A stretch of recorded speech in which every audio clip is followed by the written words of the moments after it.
Magana pala to. Okay, actually we're just here to give you updates. No, there are a lot of questions about what's happening and what's going on in the ongoing investigations of flood control. So we're here to address questions that the media may have concerning that particular topic and other related topics that you have in mind. Siguro yung unang update sa PI sa 5 project or projects na refer ng Ombudsman.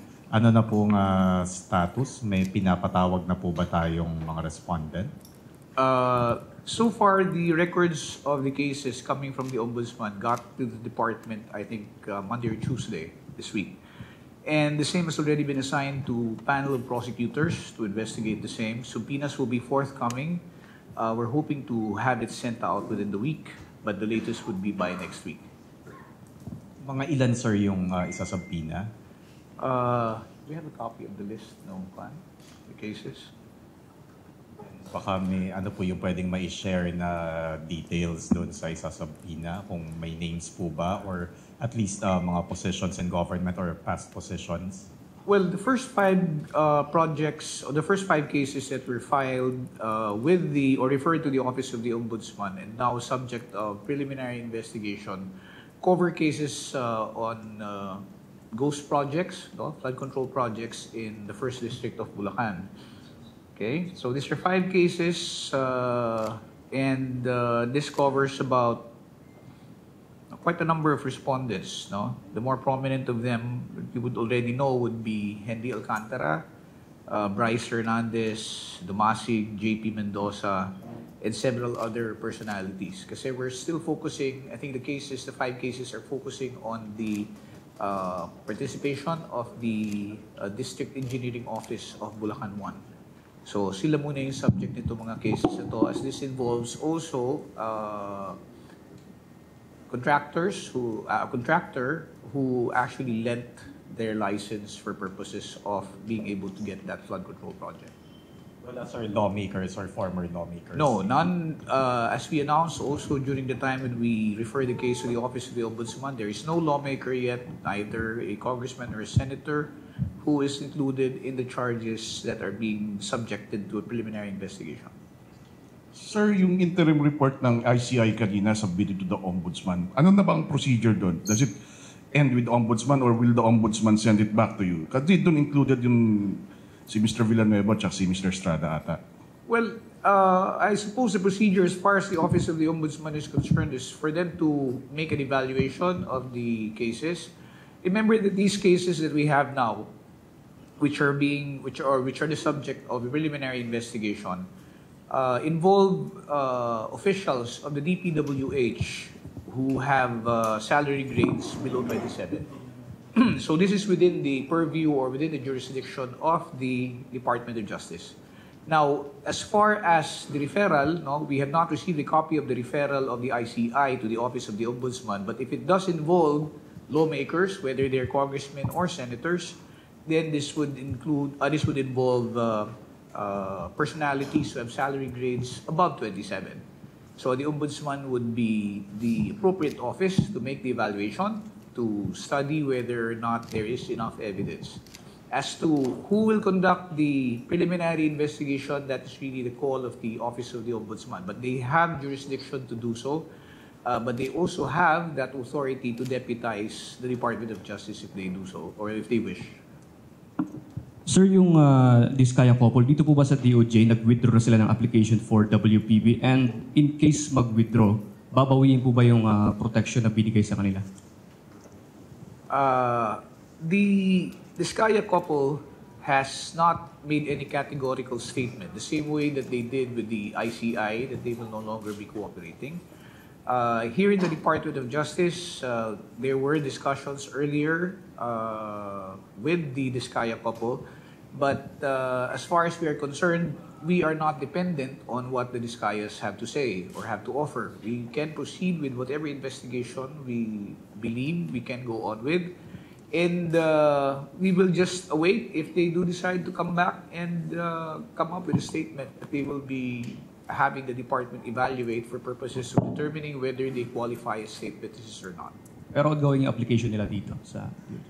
Well, sabi ko nga, wala pang categorical na pag-uurong tulad ng ginawa nila sa ICI. So, open pa naman din, no, ang department. Hindi nga lang kami hindi maaring gumalaw dahil sa hindi sila nagpupunta rito. Pagpapatuloy pa rin namin yung aming mga ginagawang investigasyon, yung ginagawang investigasyon ng NBI, para lang nang sa ganon, tawag nito, hindi tayo nakasalalay lamang sa testimonya or so kung ano man yung salaysay na ibibigay nitong mag-asawa na to. Sir, follow up na dun sa Discayas, yung whatever testimony, kung meron man given, pwede pa bang gamitin against them or include again? Considering kung kaya atas man sila. It would be premature to make any statement to that effect right now. Kasi we have to be able to see what is in the statement before we can make any categorical declaration that it would be used or not. So, ang proseso kasi niyan is kung merong salaysay na ibibigay, ito po ipapakita at titingnan ng ating mga prosecutors na assigned sa kaso, i-evaluate nila, titingnan kung ito ay maaaring magamit or merong relevance sa kung ano pa mang kaso na nakasampa na sa ngayon.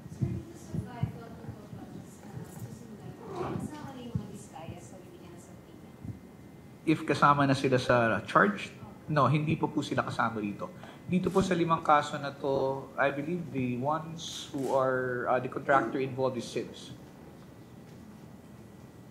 Sir, kamusta ang mga case nila? Kasi yung mga nakaan, parang almost every other day, nagpupunta dito yung mga Diskaya and yung iba pang involved na personalities. Pero parang recently, hindi na sila madalas pumunta. And yung evaluation sa application nila for state witness. Hindi mo lang sila nakikita pero nagpupunta sila. Actually, merong mga patuloy yung ating ginagawang pakikipag-ugnayan doon sa ibang mga testigo. Kasi hindi lang naman po tayo nakasentro doon sa mga Diskayas, no?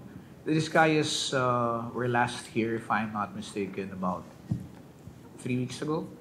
No? But as far as other witnesses, they continue to be having discussions with our prosecutors. Their statements are being evaluated to determine whether it can be of use in any of the cases that will be filed. Pero wala pa namang incident, sir, na pinatawag sila tapos hindi sila nagpunta. Sa amin kasi, alam mo, pagka nag-a-apply ka ng witness protection program, it's voluntary. So it means to say it's on their own volition that they come here for purposes of telling us what it is that they know so that we can evaluate the same. It is not for the department to call for them na parang hahabulin natin sila, no? Kasi kung hindi sila tutugon doon sa ating pagtawag sa kanila, di alam na natin na ayaw makipag-cooperate. Sa atin, we leave the option of them cooperating with the department to do, that's the decision that they have to make. Sir, last na lang sa akin. Yung request ng DOJ na makuha yung custody ng mga protected witness natin, may update na or sagot yung Senate? Well, that was something in the pipeline that was raised before to make it easier for witnesses who are supposed to be under detention in the Senate to have access to records or documents that they may have.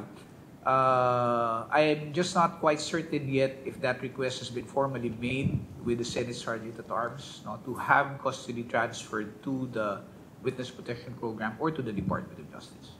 Sir, sabi po ng Ombudsman, parang hostile witnesses na daw itong Diskayas. Ano po bang nakikita dito ng DOJ? Parang sabi ni Assistant Ombudsman Clavano, wala naman daw talagang affidavit.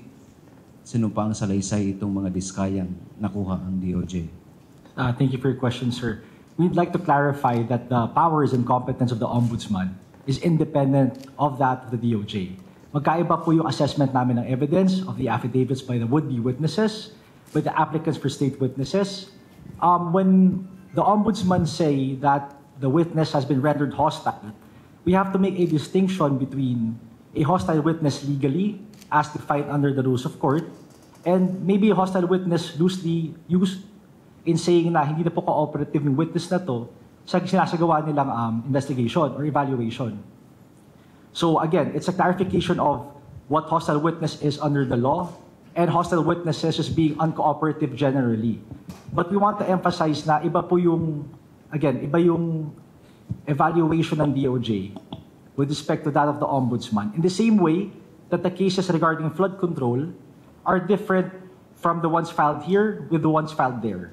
Okay, as far as we're concerned, the Ombudsman deputized us to conduct preliminary investigation with respect to the 5 cases already mentioned. There are other pending cases with the Ombudsman of which the DOJ currently has no jurisdiction over. Siguro idagdag ko na rin lang, no, yung when you say hostile kasi, yung sinasabi ng Office of the Ombudsman. Remember,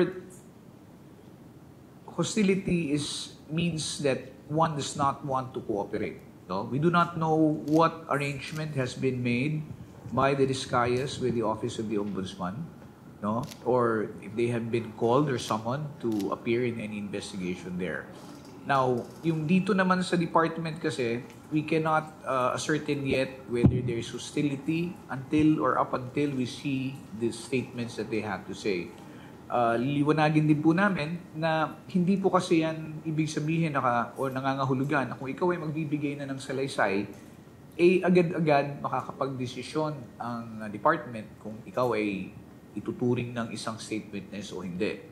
Kaya nga po kailangan na masuri muna ng mabuti itong mga salaysay na ito upang makita ito ba'y may kahalagahan. Kaya ba nitong isubstantiate lahat ng allegations? Remember, it's very easy to mention names. But simply because one mentions a lot of names does not mean that automatically they would qualify already. There are so many details that have to first be ascertained for us to determine whether there is basis to include the names that were mentioned. So, sabi ko nga ho, it's not simply a matter of magbanggit ka ng pangalan, kailangan ilahad mo rin yung mga specifics nito. Tulad ng, halimbawa, pag binanggit yung pangalan ng isang politiko, saan mo siya nakatransaksyon, patungkol sa kung anong proyekto, magkano ang involved, magkano ang naibigay ninyo, magkano ang naging parte ninyo, diba? Paano ang naging bigayan nito? Saan ito ibinigay? Paano ito ibinigay? All these details have to be made available for us to ascertain whether or not the person referred to really should be included in any of the charges that will be filed later on. Hello po, sir. May update po ba kung may nadagdag sa mga nag-a-apply ng state witness? Because 5 days ago, the Ombudsman said Bryce Hernandez is no longer seeking to be a state witness. May nadagdag po ba or nabawas dun sa alam po natin na nag-a-apply ng state witness? Well, merong mga nadagdag, kinoconsider namin yan, tinitingnan namin kung saan sila maaring mag-state witness. Kasi ang posisyon nga ng department is, hindi po tayo pwedeng magbigay ng tinatawag nating blanket immunity. Na isang salaysay ay patungkol sa immunity or admission into the program for all the cases that will be filed. Now, there are the names of whom I cannot disclose at this time, but I think the declaration that Bryce Hernandez is not applying as a state witness anymore is because there is an acknowledgement on the part of Mr. Bryce Hernandez from the very start na aminado naman ako naging kabahagi ako nito, di ba? So, the fact that he is no longer applying does not make him not qualified to be an ordinary or regular witness. No? Kasi bahagi pa rin naman siya ng mga kaganapan na patungkol sa kanya sinasalaysay. And then in relation po sa mga witnesses, nasa pina na po ba natin si Orly Gutesa? Nahanap na po ba siya? Hindi po natin sinusubpina si Orly Gutesa for purposes of evaluation kung sasama siya or pwede siyang ituring state witness. Sabi ko nga kanina, ang pagiging state witness is an application which is voluntarily made by any person who believes that they have something to disclose pertaining to a particular crime that has been committed. Now, Mr. Orly Gutesa, I believe, testified before the Senate Blue Ribbon Committee. And if he so wishes to be covered, whether to ask for protection or to apply as a state witness, he's welcome to do so. But it is something that will have to be done by him voluntarily. And then, sorry sir, last na po. Yesterday, naglabas po ng court decision yung Manila RTC. Will the DOJ investigate him and file cases of falsification as instructed po by the Manila judge? As soon as we get hold of a copy of the decision or the order of the court, we will act accordingly. We have not seen it. I heard in the news that the court had declared that the document or the notarization was falsified. But as to what the instructions of the court are specifically for the department to do, we have not received it yet. So we'll take a look. Up until then, no, we will withhold any comment on that. Tingnan muna namin po kung ano laman ng desisyon. We have to look dito po sa independence of each body working. So when a court says one thing, let's say with respect to this order, they cannot instruct us to do something immediately because the prosecution under the DOJ is independent of the courts. Although, syempre, we're all part of the same criminal justice system. Okay, so with respect to the prosecution, complaints will necessarily have to be filed first with the prosecution as the general rule before the prosecution conducts investigation, and then afterwards, if we find that sufficient proof exists, meeting the quantum of evidence under the law, then we file it with the courts. Okay, so we just want to make the distinction between the powers and competence of the courts with that of the prosecution in relation to the criminal justice system.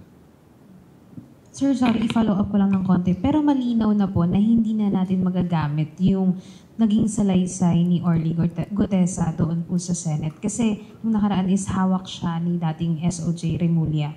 So sa ngayon, hindi na po natin siya gagamitin for part of the investigation. Tulad ng sinabi ko kanina, di pa namin alam kung ano yung nilalaman ng order ng husgado. No? So ayokong pangunahan na magbigay ng komento kung magagamit natin o hindi. No? Ang punto kasi dyan is, sa pagkakaunawa ko, ang pinawalang bisa or ang sinasabi ng husgado, hindi po ito ninotaryuhan ng taong nakapirma doon, who appears to be the notary public. The question is, ano ang epekto doon sa salaysay ni Gutesa? Does it mean that just because it is not notarized by that lawyer whose name appears there, these are all lies? No? Ibig sabihin po noon, hindi lang pwedeng gamitin yon sa kahit na anong yung sabihin natin. It cannot be binding as far as third parties are concerned. But as far as Gutesa is concerned, no, kung yung sinasabi niya, ito yung salaysay ko, hindi naman magbabago yan kung saan notaryuhan o hindi. Diba? Because the truthfulness or veracity is different from the fact that it is binding as far as he's concerned and insofar as third persons are concerned. Sir, nung testify siya sa Senate, he was sworn in as a witness there. Yes. Yung mga sinabi niya, gano'n, ano ba yun? Yung sa mga sinabi niya, pwede nung gamitin na evidence. Dahil sinabi yung non-notarized na... Yeah, isa pa yan, no? Kasi, notwithstanding the fact na na-declare na hindi yung tao na nag-appear doon as notary ang nag-notarize ng document, tama yung pinunto mo na doon sa Senado, nung siya nagsalita, siya ipinanumpa muna. No? At yan, he is also bound by the oath that he took when he was in the Senate and when he testified before the Senate Blue Ribbon Committee. So, if it can be used, yes, I still believe it is something that can be used. No? It can be useful.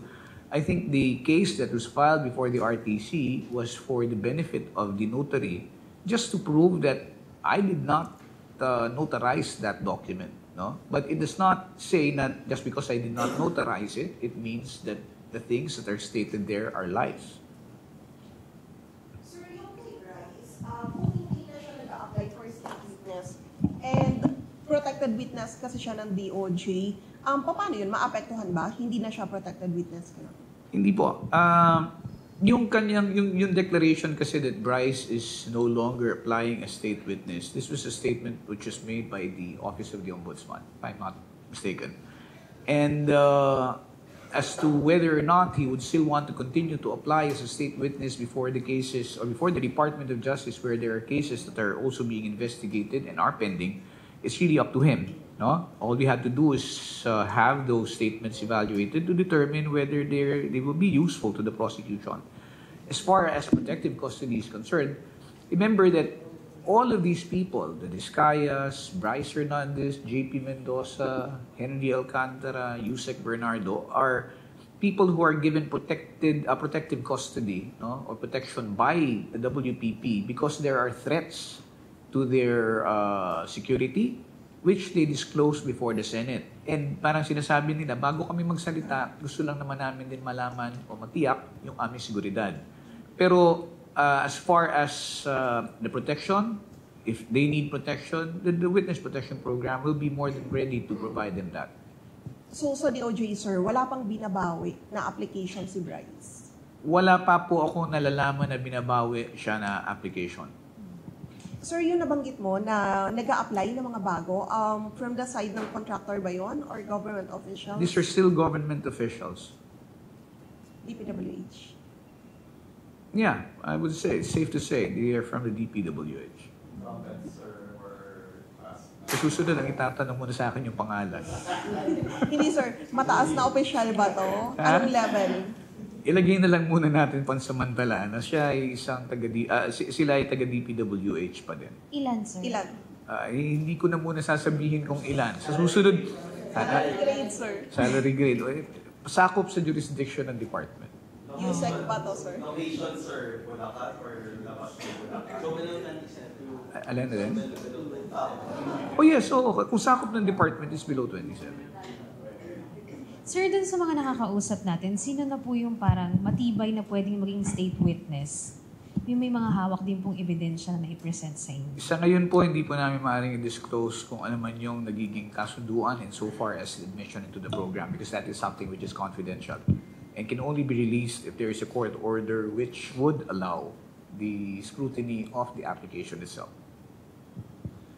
Sirs, good afternoon. Yes, good Sirs, afternoon. can you just seek your legal guidance? No? An expert whom we spoke to kanina said that anyone who presents a falsified or in this case wrongfully notarized document may be held criminally liable. And in the case of Mr. Witness Orly Gutesa, could Senator Marcoleta also be held accountable?